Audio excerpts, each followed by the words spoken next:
Hello everyone, welcome back to my channel Study with Aman. Today we are going to explore a beautiful patriotic poem called Bharat Our Land. This inspiring poem was written by the great poet Subramania Bharati. This poem celebrates the natural beauty, spiritual greatness, and rich culture of India. Through the powerful and proud words, the poet reminds us that our country is truly unique and unmatched.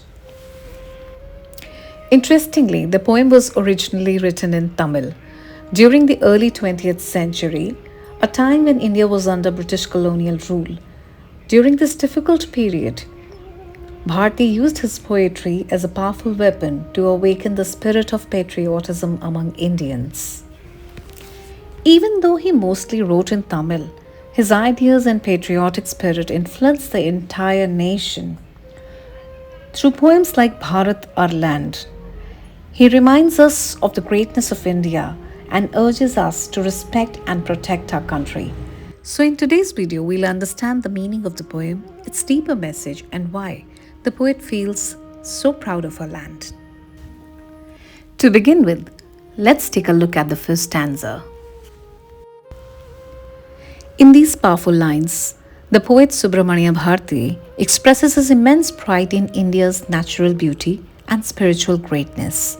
He says, "The mighty Himavant is ours." Here, the poet refers to the majestic Himalayas, the highest mountain range in the world. These mountains are a symbol of strength, grandeur, and protection for India. By saying that no other mountain on earth can equal them, the poet proudly highlights its unmatched greatness. Next, he says the generous Ganga is ours.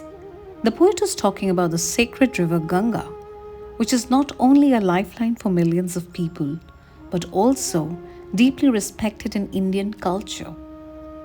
The word generous indicates that the river freely gives water, fertility, and life to the land.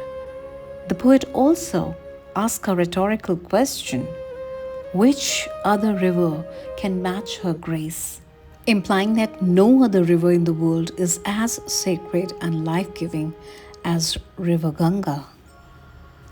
Then the poet says, "The sacred Upanishads are ours." Here, the poet refers to the holy scriptures known as the Vedas, which are among the oldest and the most important religious texts of India. By mentioning them, the poet emphasizes India's deep spiritual wisdom and ancient knowledge. He proudly claims that no other scriptures can match their importance. Finally, he says, "This sunny golden land is ours." The poet describes India as a bright, prosperous, and beautiful land, filled with richness in nature, culture, and tradition.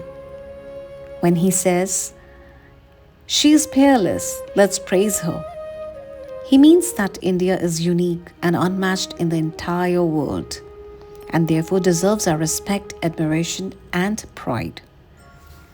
Through this stanza, the poet reminds us that India is blessed with magnificent mountains, sacred rivers, ancient wisdom, and natural beauty, making it truly special.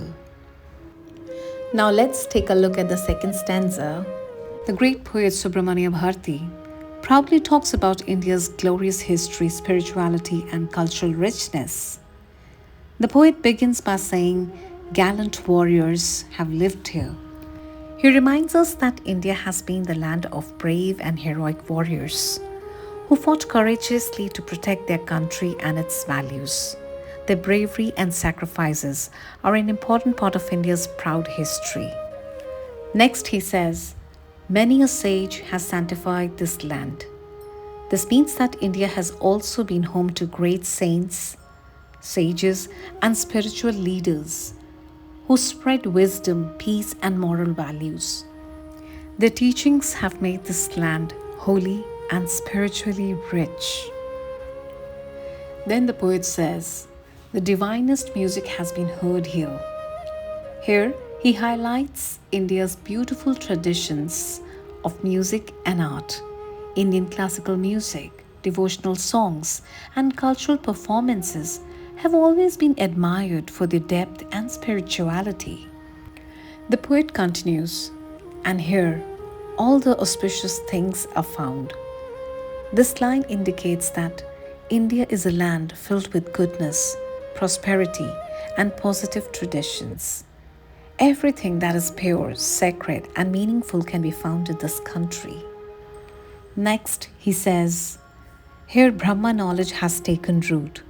This refers to the deep spiritual knowledge found in the ancient scriptures like the Vedas and Upanishads, which explores the ultimate truth about life, the universe, and the divine. Then, the poet reminds us that Gautam Buddha also spread his teachings of peace, compassion, and enlightenment in this land. Through Buddhism, India gave a message of non-violence and wisdom to the entire world. Finally, the poet proudly declares that Bharat is a land of great antiquity, which means it has an ancient and glorious history that stretches back thousands of years. So when he ends by saying, she is peerless, let's praise her, he reminds us that India is truly unique and incomparable, and therefore we should feel proud of our country and celebrate its greatness. Now that we have understood the second stanza, let's move on to the third stanza of the poem. In this stanza, the great poet Subramania Bharati shares his hope and determination for a better future for India. He begins by saying, danger shall not scare us longer. This line shows the poet's belief that the people of India will become fearless and courageous. They will no longer be afraid of difficulties or oppression. Next, he says, and poverty shall not save our souls. Here, the poet is dreaming of an India where poverty will disappear and people will live with dignity, happiness, and prosperity. Then he says, self-interest shan't drive us to meanness. This means that people will rise above selfishness and narrow thinking. Instead of caring only about themselves, they will work for the good of the entire nation.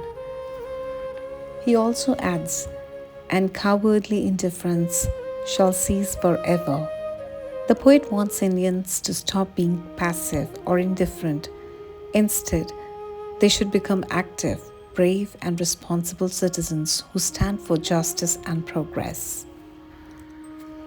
In the next lines, he beautifully describes India as a land of abundance and prosperity.